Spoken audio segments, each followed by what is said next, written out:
Hi everyone, welcome to this week's giveaway episode. So this week I'm going to show you how to upload your ID or your passport into LifeExec. It takes about 2 minutes, it's really easy to do, and at the end you can fill out the survey for the chance to win that awesome Ninja blender. Okay, so let's get started. First we just click on Document Vault on the side here, and then we're going to scroll through until we see Passport. Then you just click Add. Now all you have to do is fill out a few pieces of information. So for the title, you can put your name and then the passport.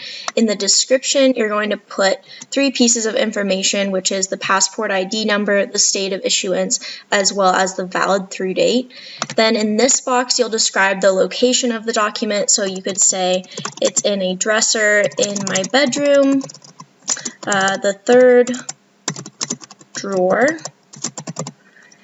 Then if you want, you can upload a picture of your passport, and I would highly recommend doing this because if you're traveling and your ID gets stolen, you can actually use a picture of your passport to board a plane. In most cases, the TSA will allow that. So we'll browse for the image, and I took a picture and saved it on my desktop. And we'll look for passport. There it is. Okay, then if we hit preview, we should be able to see the document there. So there's the passport, and that's obviously not my real passport. And then the description with that number and the valid through date, and the location is there as well. And then you just click save, and that's it.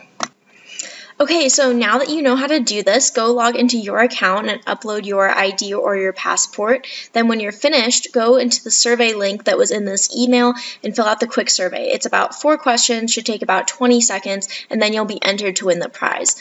Next week, we'll have a different activity and a different prize, and I'll also announce the winner of this week's prize. Okay, thanks for watching everyone, and I'll see you next week.